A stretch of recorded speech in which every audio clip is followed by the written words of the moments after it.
I stared at my laptop screen, blinking in disbelief. An email from my parents sat in my inbox, sent to an address I barely checked anymore, my old high school email. 10 years. It had been 10 years since I'd spoken to any of them. Dear Tessa, it read. We're writing to let you know that in 2 weeks, there will be a family reunion at your brother's newly purchased house. All the closest relatives will be there, and we think it's the right thing for you to come too. At the bottom was my brother Derek's address. I snorted, the right thing to do, classic mom and dad. I closed my laptop and walked to the window of my office, looking out at the city below. The restaurant empire I'd helped build had its headquarters on the 20th floor of this building. Far from where I started. After thinking about it for a day, I decided to reply.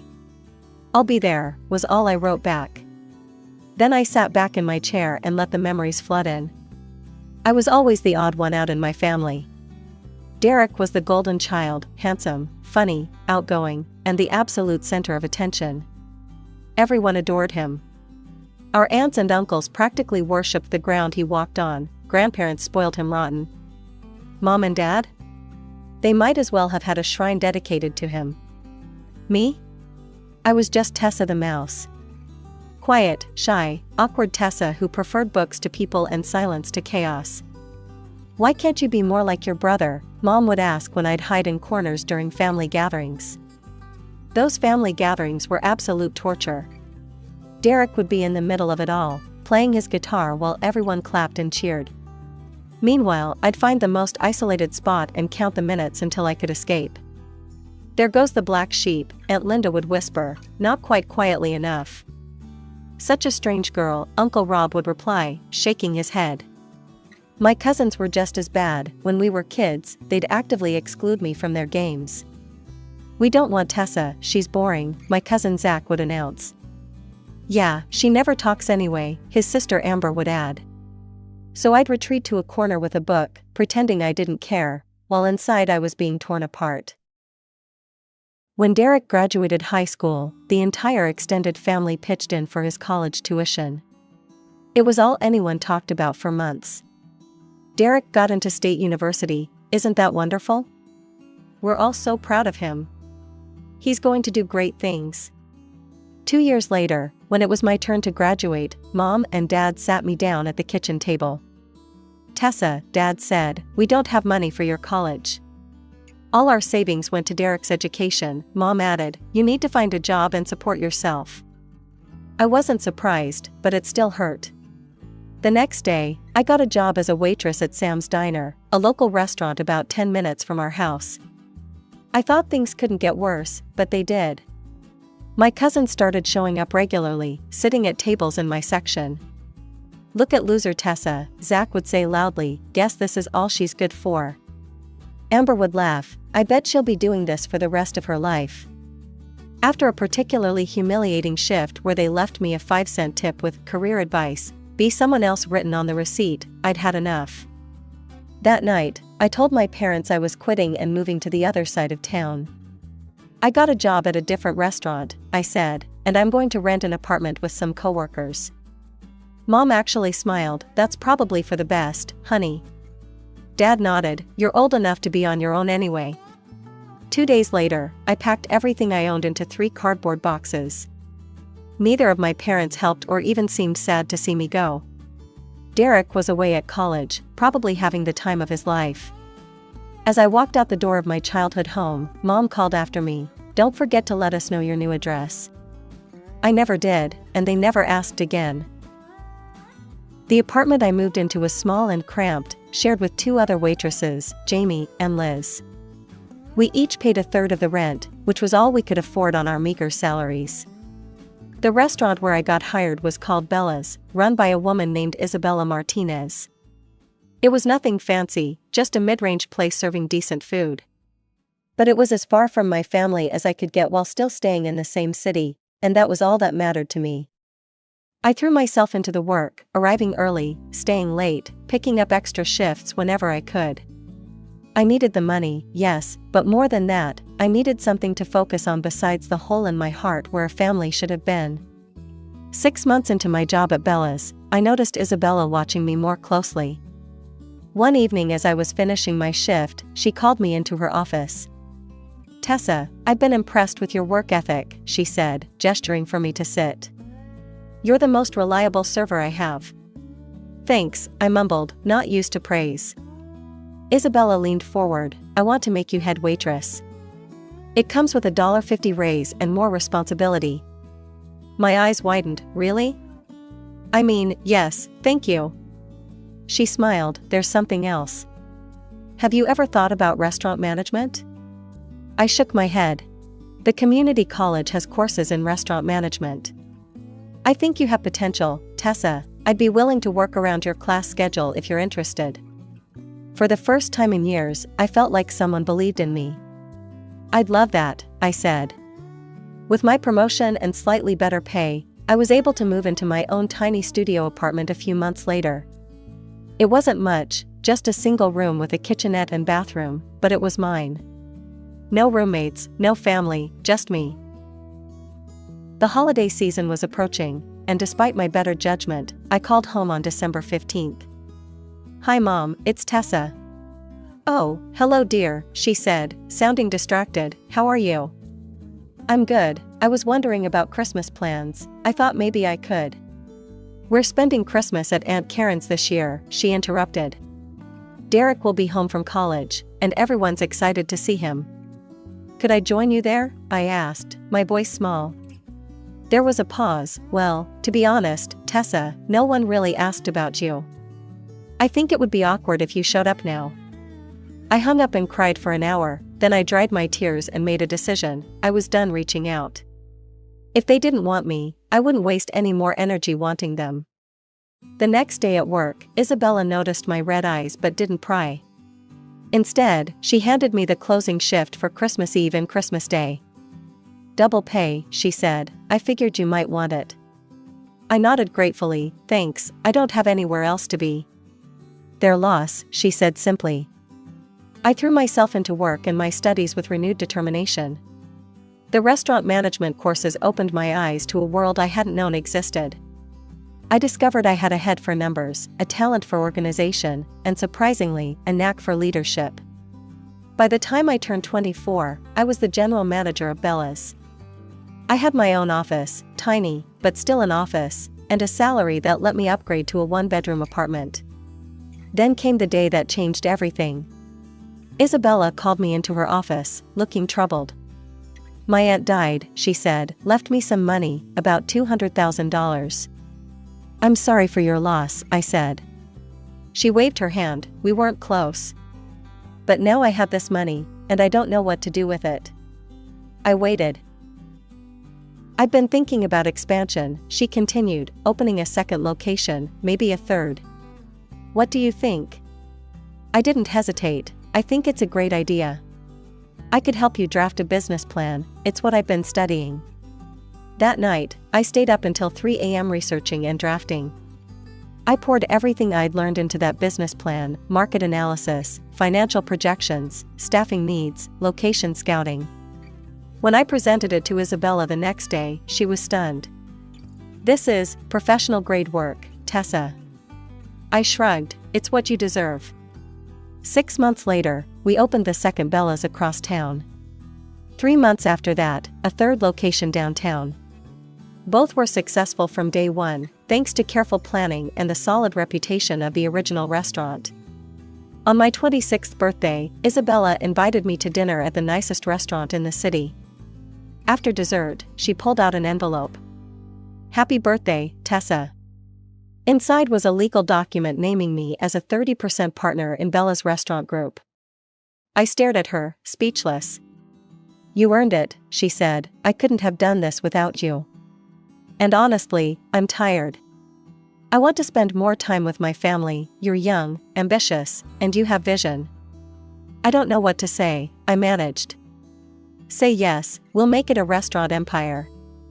I laughed. "A restaurant empire, I like the sound of that." Over the next 4 years, we expanded to 12 locations across the state. I became the face of the company, handling everything from menu development to marketing.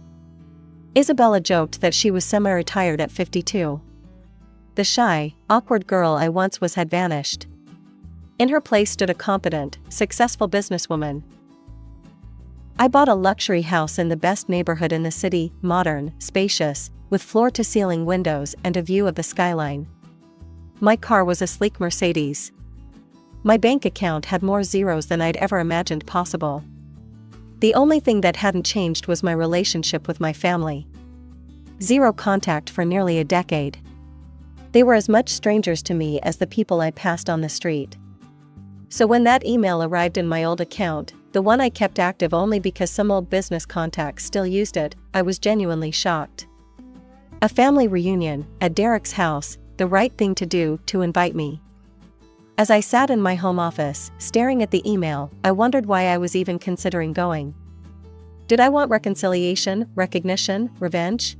Perhaps it was a mixture of all three. Or maybe I just wanted to see for myself what I'd left behind, to confirm that walking away had been the right choice. The day of the reunion arrived with perfect spring weather. I stood in front of my closet, contemplating what to wear. I didn't want to show up in something flashy that screamed successful businesswoman. That would be too obvious, too desperate for approval. Instead, I chose an understated but expensive outfit, dark jeans, a silk blouse, and a cashmere cardigan.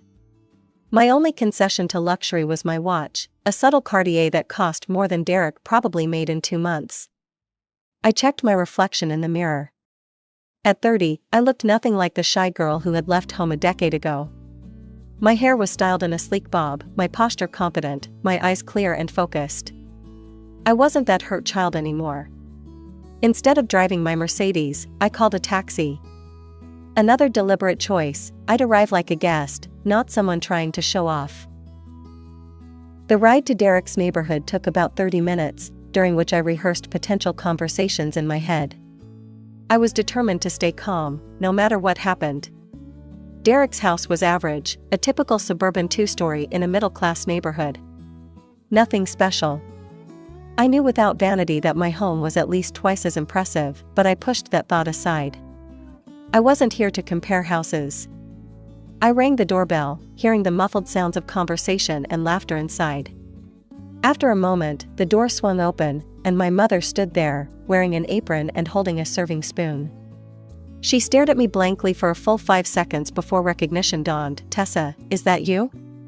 "Hello, Mom," I said, keeping my voice steady. "My goodness, look at you." She seemed genuinely surprised, as if she'd expected me to show up in a waitress uniform, hair in a messy ponytail. Come in, everyone's already here." I stepped into the house, immediately surrounded by the familiar cacophony of a family gathering. The living room and dining room were crowded with relatives, aunts, uncles, cousins, and their children. My father was chatting with Uncle Rob by the fireplace. Derek was holding court in the center of the room, gesturing with a beer in his hand while a group of cousins laughed at whatever he was saying. As I entered, conversations paused, heads turned, eyes widened. "Is that little Tessa?" Aunt Linda stage whispered. "She looks different," someone else murmured. I nodded politely to everyone but didn't rush to greet anyone specifically. Let them come to me, I thought. My cousin Amber, now in her 30s like me, leaned toward her husband and whispered something. I caught the words waitress and self-important. I pretended not to hear, but inwardly I smiled. They still thought I was a server, and a failing one at that. "Tessa's here," my mother announced, unnecessarily. "Isn't this wonderful?" The whole family together again. My father came over and gave me an awkward side hug. "Good to see you, kiddo, it's been too long." "Yes, it has," I agreed, not pointing out that the phone works both ways. Derek finally noticed me and sauntered over, still the center of attention even while approaching me. Well, he said, giving me an exaggerated once-over, "if it isn't my little sister." "Finally decided the family's good enough for you again?" "Hello, Derek," I said calmly, "congratulations on the house." He seemed taken aback by my composure but recovered quickly. "Thanks, just a starter home, you know. I'm planning to upgrade in a year or two when the business really takes off." We all moved to the dining room, where a long table was set with mismatched plates and silverware. Derek naturally took the seat at the head of the table, with our parents on either side. I was directed to a seat at the very end, next to a second cousin I barely remembered and across from a child who was busily kicking the table leg. The meal began with toasts, primarily directed at Derek. My father stood first, raising his glass. To my son, who has made us so proud. From the star quarterback in high school to the successful businessman he is today, Derek has never disappointed us. Everyone clapped. My mother went next. Derek has always been special, she gushed. His auto parts business is thriving, and now this beautiful home. We couldn't be prouder. More applause. Uncle Rob stood. I remember when Derek was just a little guy, already showing the leadership qualities that would make him successful. He's a credit to this family. The toasts continued, each more effusive than the last. Derek soaked it all in, his chest visibly swelling with each compliment. Eventually, he seemed to remember I was there. He looked down the length of the table at me, a slight smirk on his face. What about you, Tessa? Want to say something? All eyes turned to me. I set down my fork, ready to offer a simple congratulation, but Derek cut me off. Still waiting tables, sis? Or have you been promoted to dishwasher by now? The table erupted in laughter. I heard Aunt Linda snicker. Imagine still being a waitress at her age, she whispered to Uncle Rob, loud enough for everyone to hear. 10 years ago, I would have blushed furiously, possibly even cried. I might have made an excuse and fled the table. But not today. Today, I laughed, a genuine laugh that startled everyone into silence. What's so funny? My mother asked, looking confused. I smiled at her. It's funny that after 10 years of not being in touch, none of you know anything about my life, not a single thing. Yet you all feel comfortable making assumptions. The table went quiet. I reached into my purse and pulled out my business card, embossed, elegant, with the Bella's Restaurant Group logo in the corner. I handed it to the second cousin beside me. Would you pass this to Derek, please? And feel free to look at it on the way. He took it, glanced down, and his eyes widened. He passed it to the next person, who had a similar reaction.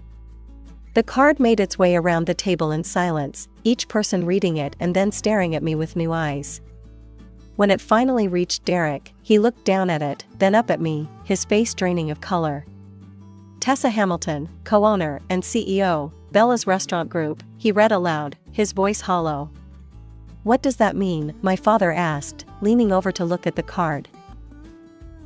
I took a sip of water before answering. It means I'm co-owner of a restaurant chain with 12 locations across the state. We're planning to expand nationally next year. The silence was absolute. You're a restaurant owner? My mother finally managed. Co-owner, I corrected. I own 30% of the company. Started as a waitress, became manager, then business partner. We've been profiled in Restaurant Business Monthly twice. Derek was staring at me as if I'd grown a second head. My house is about twice the size of this one, I added casually, then deliberately went back to eating my salad. My parents exchanged glances. Then, as if someone had flipped a switch, my mother's face transformed into a beaming smile. Tessa, why didn't you tell us about your success? We're so proud of you. I chewed slowly, swallowed, and dabbed my mouth with a napkin before answering. You could have asked about my life at any point in the last 10 years. But you didn't, not once. The table fell silent after my statement. My mother's smile faltered, but she quickly recovered. Well, we're learning about it now, aren't we? And we're thrilled. Isn't that right, everyone? Suddenly, relatives who had been mocking me minutes earlier were falling over themselves to show interest in my life. Tell us about your restaurants, Tessa. How many employees do you have? Are you on one of those cooking shows? Derek sat at the head of the table, sullen and quiet, the forgotten center of attention. My father kept glancing between us, as if trying to reconcile the successful woman before him with the daughter he'd written off years ago. I answered their questions politely but briefly. After about 15 minutes of this new, uncomfortable dynamic, I checked my watch and stood up. I should be going, I have an early meeting tomorrow. But you just got here, my mother protested, we have so much catching up to do. 10 years worth, I agreed, but I don't think we'll manage that in one evening. As I gathered my purse, my parents followed me to the door, with several other relatives trailing behind. Derek remained seated, staring at my business card. It was wonderful to see you, Tessa, my mother said, suddenly warm and affectionate, we've missed you so much. I smiled, not unkindly but without warmth, have you? She blinked, taken aback, of course we have, you're our daughter. Interesting, because when I called you that Christmas and asked if I could join the family celebration, you told me no one wanted me there. She had the grace to look embarrassed, that was a misunderstanding. Was it? I asked. Or is it that you suddenly want a relationship now that you know I'm successful? Tessa, that's not fair, my father interjected.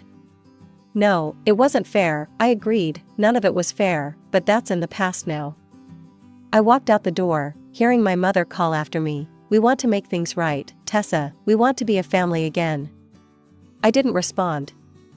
I got into my waiting taxi and directed the driver to take me home, to my real home, the one I'd built for myself. When I walked through my front door, I kicked off my shoes and laughed. Really laughed, loud and free, until tears came to my eyes. The looks on their faces when my business card made its way around the table. The shock, the disbelief, and then the immediate pivot to claiming me again once they realized I was successful. It was all so predictable, yet seeing it play out was still somehow surprising. The next morning, I woke up to 17 text messages and 5 missed calls. 3 texts from my mother, 4 from my father, 2 from Derek, and the rest from various aunts, uncles, and cousins. I scrolled through them without reading closely, then set my phone aside and went about my day. This pattern continued for nearly a week. My phone constantly lit up with notifications from family members who hadn't bothered to contact me in a decade. I ignored most of them, focusing instead on work. We were in negotiations to open 3 new locations in neighboring states. On the 6th day, during a rare quiet moment at home, I decided to answer one call just to end the barrage. It was my mother. Tessa, she exclaimed when I picked up, finally. Why don't you come over for dinner this Sunday? Just you, me, your father, and Derek, a chance to reconnect. I don't think that's a good idea, I replied. But we're family, she insisted, we love you, Tessa, we always have. If you loved me, I said slowly, why didn't you call me once in 10 years? Why didn't you ask how I was doing or if I needed anything? Why did you tell me no one wanted me at Christmas? There was a pause. How can you be so ungrateful, she snapped, her sweet facade cracking, after everything we did for you. What exactly did you do for me? I interrupted. You didn't pay for my education, you didn't support my career, you didn't even call to check if I was alive. We raised you. Yes, you did, and then you decided I wasn't worth your time anymore. Now you've decided I am again, but it's too late. I hung up before she could respond. I felt oddly calm, as if a weight had been lifted. Derek was next. His texts became increasingly desperate, culminating in a lengthy message asking for a business loan to help expand his auto parts store. He needed $50,000, he said. He'd pay me back, of course, with interest. I waited until he'd sent a follow-up, did you get my message? Text before responding with a single word, no. Then I blocked his number. 2 weeks after the reunion, curiosity got the better of me. I looked up Derek's social media page. He'd written a long, self-pitying post about selfish family members who forget where they came from and how some people let success go to their heads. The comments section was filled with sympathetic responses from relatives, all of them rallying around poor Derek, all of them calling me ungrateful and selfish. I should have been hurt, but instead, I found myself laughing again. They hadn't changed at all.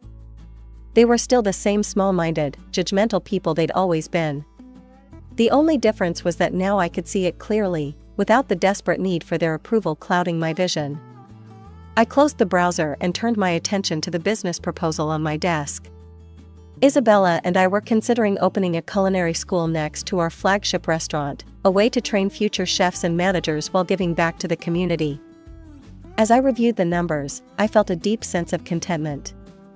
My life wasn't perfect, but it was mine. I'd built it myself, piece by piece, without help from the people who should have supported me most. And in doing so, I'd discovered my own strength. The next day, as I was heading into a meeting, my assistant handed me a note.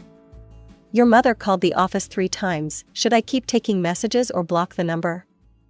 I considered for a moment. "Block it," I said finally, "and any other numbers associated with my family. I'm focused on the future now, not the past." She nodded, no questions asked, and I walked into the boardroom feeling lighter than I had in years.